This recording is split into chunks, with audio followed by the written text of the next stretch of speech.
Los reptilianos, saurianos o draconianos son seres extraterrestres reportados y estudiados por la ufología. De manera general, son seres de apariencia reptil-humanoide, los cuales son largamente asociados a las abducciones y a las conspiraciones de control mundial. Culturalmente, siempre han estado representados en mitos y leyendas a lo largo de la historia de la humanidad. Para la ufología avanzada y el contactismo, los reptilianos, más que una raza, son una categoría para englobar muchas subrazas, las cuales poseen variaciones entre sí y a veces provienen de diferentes civilizaciones o sistemas. Dichos seres reptilescos han sido comunes en los mitos y leyendas de muchas culturas a través de la historia.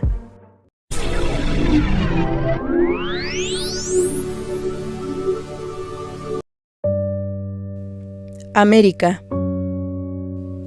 Quetzalcóatl es el nombre azteca de la deidad descrita como serpiente emplumada de la antigua Mesoamérica, uno de los principales dioses de muchas civilizaciones en lo que es hoy México y Centroamérica. El nombre Quetzalcóatl literalmente significa serpiente con plumas. Relacionadas a este están Kukulcán de los mayas y Gucumatz de los quiché. Europa.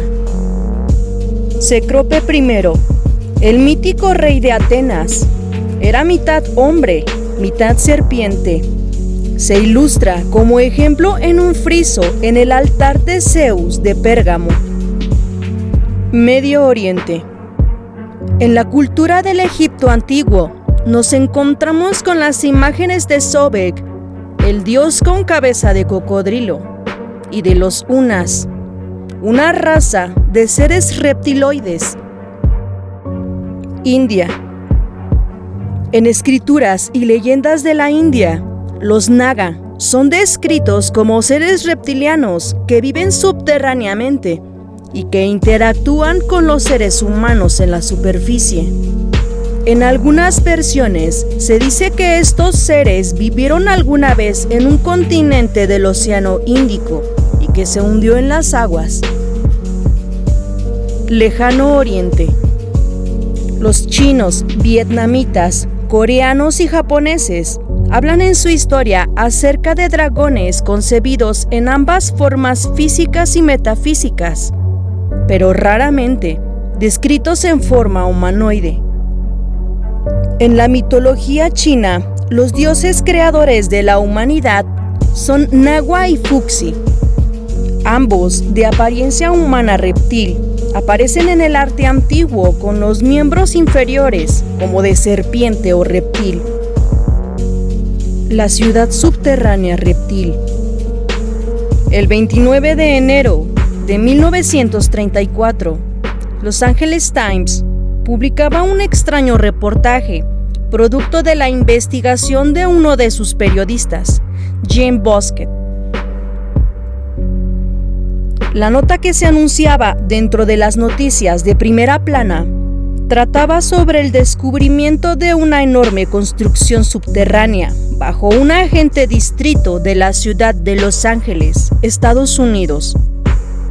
Según el periodista, un ingeniero de minas se proponía explorar el subsuelo de la zona, del cual había logrado trazar un mapa con ayuda de la última tecnología, a fin de alcanzar los tesoros existentes en las ruinas de lo que fue la ciudad de los hombres lagarto.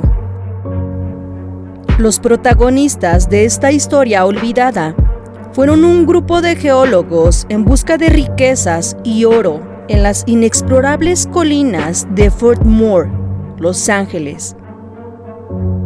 El ingeniero a cargo, George Warren Schofield, no tardó en utilizar una sonda para analizar el subsuelo donde iban a excavar. Para su sorpresa, estaba delante de una estructura de túneles con un total de 13 pisos, con capacidad de albergar hasta 25,000 humanos. A medida que iba descendiendo por los túneles, Schoeffer percibía un fuerte malestar emocional. Una continua vibración aturdía el lugar junto a una sensación negativa que se apoderaba de él.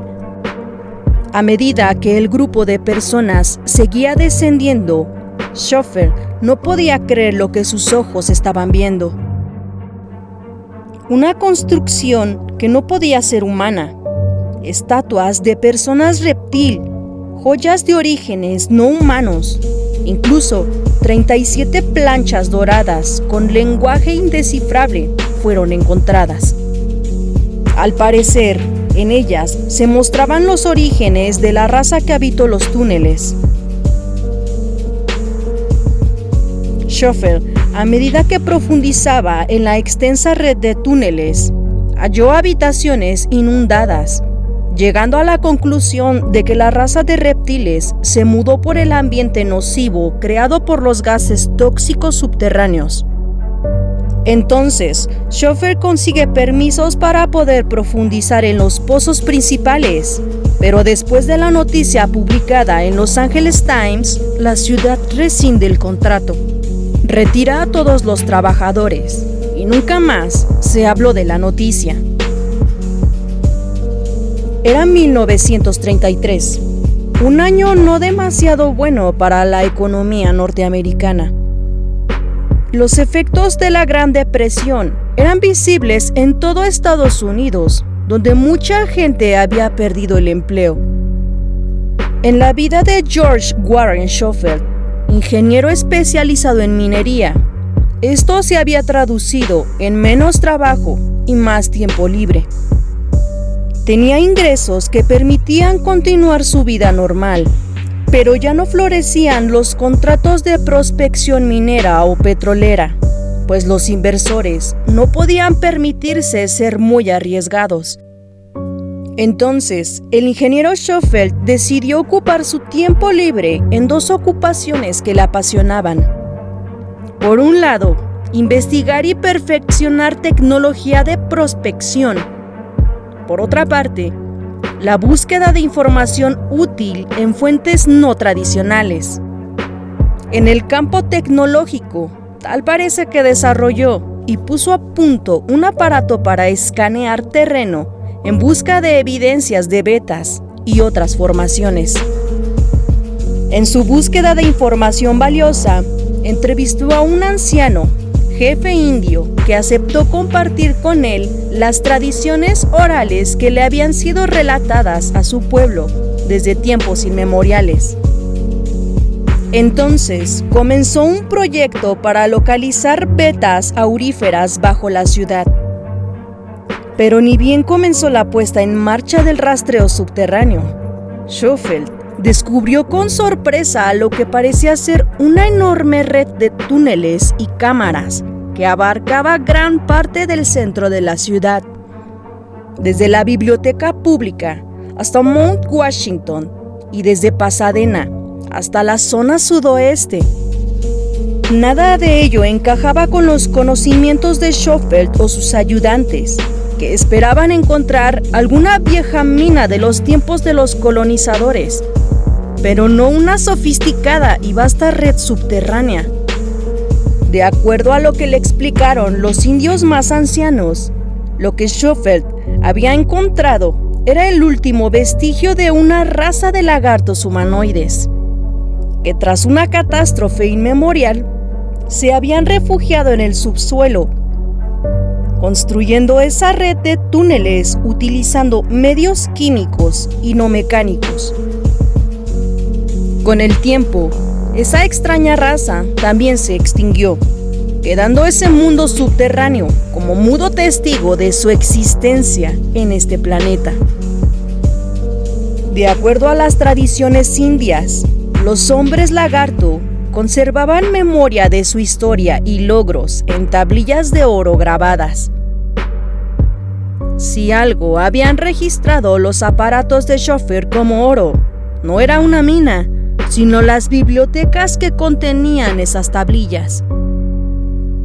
En 1934, Schofield obtiene el permiso necesario para excavar un pozo de exploración y por ese motivo le entrevistó el periodista del Times.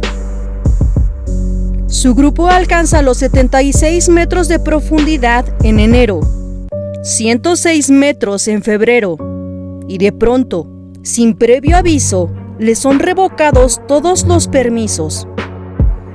El 5 de marzo de 1934 es rellenado el pozo de exploración por parte de empleados del ayuntamiento. No vuelve a hablarse del tema hasta 1947, cuando un periodista redescubre la historia original y entrevista a un representante de la Cámara de Comercio de Los Ángeles, que declara: es bastante posible que ese laberinto existiera, pero dado el actual desarrollo de proyectos, incluyendo edificios federales, estatales y del condado, hay pocas posibilidades de que futuras excavaciones puedan autorizarse. Esas declaraciones fueron proféticas, pues nunca se volvió a dar permiso de excavar la zona para rastrear los hallazgos de Schofield y su equipo, y si se hizo, no se divulgó al público.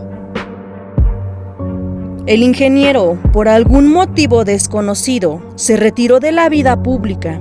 No se volvió a saber nada de Schofield hasta el día de su muerte, el 17 de noviembre de 1957.